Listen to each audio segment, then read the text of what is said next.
Seokju-gu is one of the most prosperous neighborhoods, one of the most prosperous sort of boroughs, really, in Gangnam. And Gangnam is the new part of Seoul that was developed beginning in the 1970s, but an area where development really took off in the 80s and 90s and is still continuing full steam now.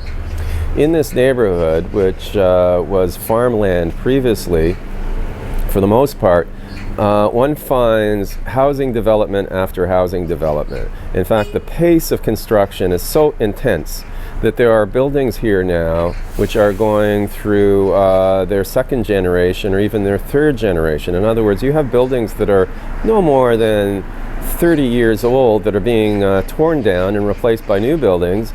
And in some cases, those buildings don't last more than 10 years. Sometimes the reason for tearing down a perfectly good building is because somebody buys the property, doesn't like the style of the old building, and puts up something else. So there is tremendous amounts of building development money which are floating around Seoul, and they are concentrated very much in the Gangnam area, which is sort of the nouveau riche area of the city. Now, the city itself is absolutely immense, although, for example, Tokyo and I think Beijing have larger populations in total. The greater Seoul area, which has a population of 25 million, covers a smaller amount of territory than, for example, Tokyo. Tokyo has a different sort of development style, which has been driven to a fair degree by the number of earthquakes that Japan has.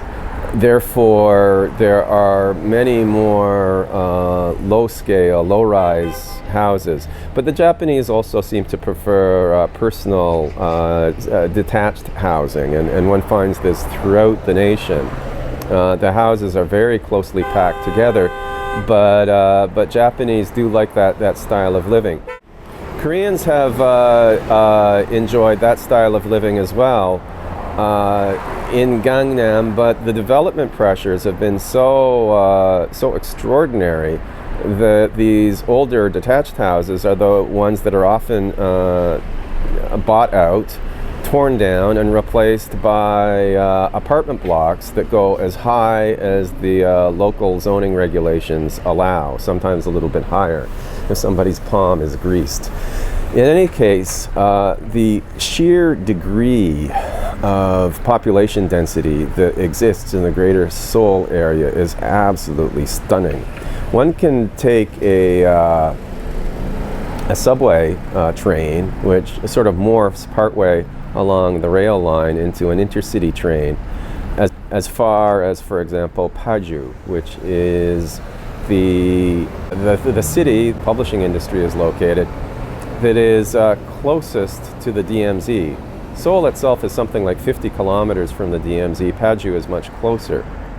Alternatively, one can travel south and go as far as Suwon, which is another big city, and is separate from Seoul, the same way that, for example, Hamilton is separate from Toronto, but is slowly being absorbed into this greater Seoul area. And all along the way, one sees one apartment block after another. When you live in Seoul, you're used to seeing these apartment blocks being put up in massive numbers. For example, 20 to 30 apartment buildings all being put up at the same time by the same developer in the same sort of block of territory. And then you multiply that by an absolutely, incomprehensible number, and you get a picture of what life is like in Seoul. Now, is the city really coping with this degree of development in a way that's ecologically friendly? That's a good question. On the one hand, there has been a great public movement and many statements in favor of protecting nature, planting more trees, building more parks on the part of local officials. But at the same time, behind the scenes, the pressure to develop land which was previously a natural area or farmland is very, very strong. In our neighborhood, the Sorepo walking trail that we like so much has been for the most part protected. There is this Sorepo tunnel which now goes under the walking trail, but hasn't really interfered with the nature, the natural feeling of the trail.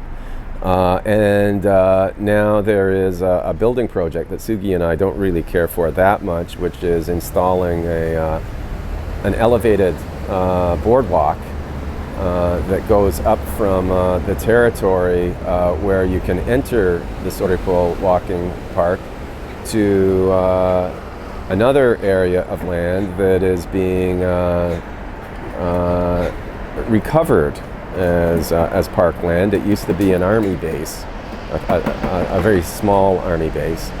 On the one hand, what you have is this building project, which kind of adulterates the natural feeling of the park, this elevated boardwalk. But at the same time, the city is expanding the Sorepo hiking trail by reclaiming this army base as more parkland. On the other hand, there have been these intense legal battles, I mean absolutely insane legal battles between old-style Yangban rich families with land deeds that they claim go back to the Joseon area, and they have tried to claim large chunks of the Sorepo natural walking, nature area walking trail, and turn it into their own property. In other words, they've tried to seize public land and privatize it.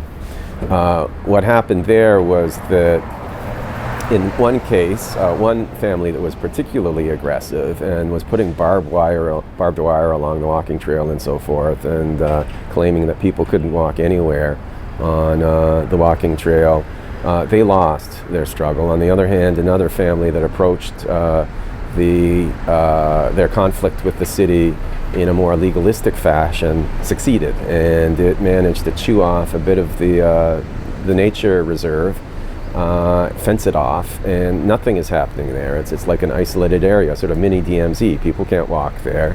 There's no development, but you can be sure that at some point that family is going to make a move as soon as it gets permission from the right sort of properly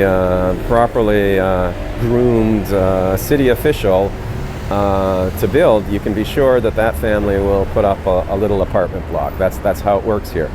So will the city of Seoul become greener or more developed? That is an open question.